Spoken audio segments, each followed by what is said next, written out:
প্রথম থেকে একটা কথা বলে এসেছিলাম, আমাদের এখানকার বিচিত্র রাজনীতির কারণে, বিচিত্র রাজনৈতিক দলগত সম্পর্কের কারণে এরকম হয়েছে যে আমরা সবাই মিলে একটা পয়েন্টে কমন আছি, কিন্তু তারপরে একটা মঞ্চে আসতে পারছি না।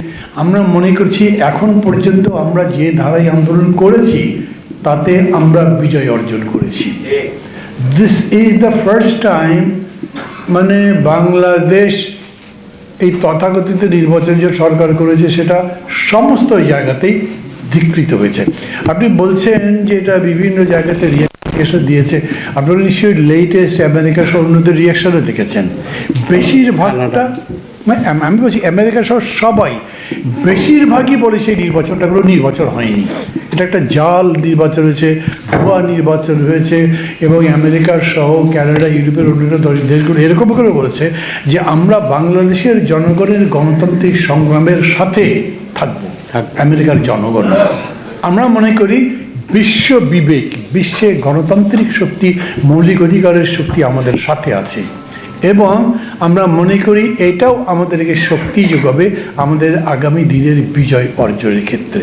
আমরা চাই আমরা যে ফর্মে আন্দোলন করেছিলাম, বিশেষ করে আমরা সহিংস আন্দোলন বর্জন করতে চাই। আমরা সহিংসতার পথে যাইনি, এখনও যাইনি। শুধু এইটা সরকারকে বলি, আমরা সহিংসতার পথে যাইনি মানে এরকম নরম লোক যা ইচ্ছা তাই করা যাবে এরকম যদি মনে করেন তাহলে ভুল করছেন। সেগুলোর কিন্তু জবাব অতীতে হয়েছে, বর্তমানে হচ্ছে, ভবিষ্যতেও হবে। আমি আবার পরিষ্কার করে বলি, আমরা নীতিগতভাবে অহিংসতার আন্দোলন রাজনীতিতে আছি, কিন্তু জনগণের যে শক্তি, সেই শক্তির কাছে সরকারকে মাথা নোয়াতে বাধ্য করব, এই লড়াই করছি। অন্যদেরকে এখানে দেখছেন না কেন এবং আমরা কবে থেকে আন্দোলন শুরু করব? আমরা তো আন্দোলনে আছি, মানে আজকে যে প্রেস কনফারেন্স করছি এটাও একটা আন্দোলনের অংশ। এবং আমরা এই থেকে ধারাবাহিকভাবে, এমনকি ধরেন 28 অক্টোবর সেই সরকারের বর্বর হামলার পরে 29 থেকেই হরতাল পালন থেকে এই পর্যন্ত সমস্ত কর্মসূচি আমরা পালন করেছি। আমরা ঘোষণা করছি আমরা লাগাতারভাবে এই আন্দোলনের কর্মসূচি চালিয়ে যাব। This is number one. 2 নম্বর হচ্ছে যে আমরা প্রথম থেকে একটা কথা বলে এসেছিলাম, আমাদের এখানকার বিচিত্র রাজনীতির কারণে, বিচিত্র রাজনৈতিক দলগত সম্পর্কের কারণে এরকম হয়েছে যে আমরা সবাই মিলে একটা পয়েন্টে কমন আছি, কিন্তু তারপরে একটা মঞ্চে আসতে পারছি না। কারণ এটাকে আবার অন্যান্য বিষয়গুলো যুক্ত করে মাঝে মাঝে জটিলতা তৈরি করে। এই জন্যই আমরা যুগপথের কথা বলেছি এবং যুগপথ অতীত আন্দোলনের পরীক্ষিত একটা বিষয়, যাতে সবাইকে নামানো গেছে। আমরা এখনো পর্যন্ত যুগপথের এই ধারায় আছি। আমরা মনে করি যুগপথ যদি কার্যকরভাবে পথে নামে তাহলে যেরকম করে আপনারা চাইছেন সবাইকে একসাথেই দেখা যাবে।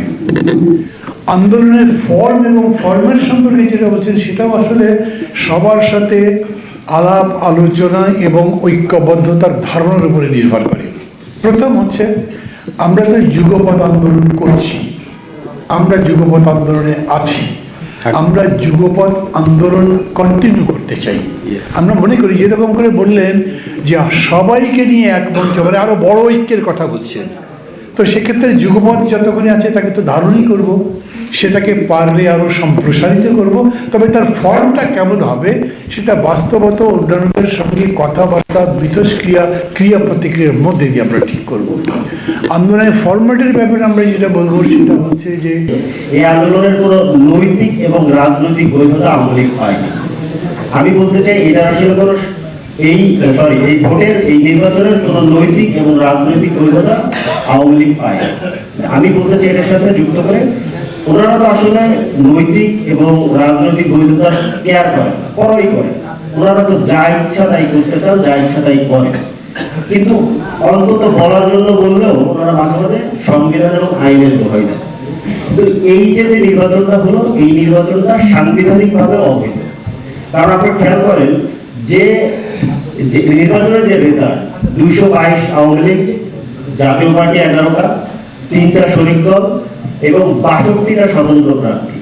এই স্বতন্ত্র প্রার্থী যারা দাঁড়িয়েছিলেন এরা প্রায় প্রত্যেকে আওয়ামী লীগের কোনো না কোনো পর্যায়ের নেতা।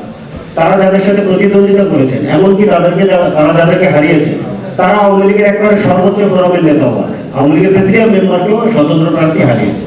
সেখানে অন্তত লোক দেখানোর জন্য হলো তারা তাদের ওই নেতাদেরকে, যারা তাদের দলের সিদ্ধান্তের বিরুদ্ধে গিয়ে নির্বাচন করেছেন, তাদেরকে তারা বহিষ্কার করেন।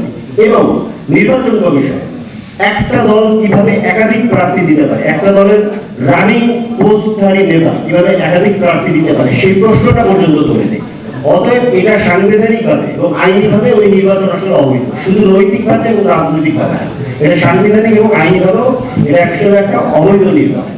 অতএব এই অবৈধ নির্বাচনের যে নির্বাচন করে তারা জবরদস্তি করে যে একটা মাফিয়া তন্ত্র, একটা মাফিয়া সিন্ডিকেট, যে সিন্ডিকেট আসলে এখানে ব্যাংক লুট করে, এখানে টাকা পাচার করে, এই সিন্ডিকেট দিয়ে আসলে তারা ক্ষমতা চালাতে চায়। এটা কোনো সরকার নয়, এটা একটা সিন্ডিকেট, একটা মাফিয়া সিন্ডিকেট। এই মাফিয়া সিন্ডিকেট এখান থেকে নির্বাচনকে দায়ী করে দিয়েছে।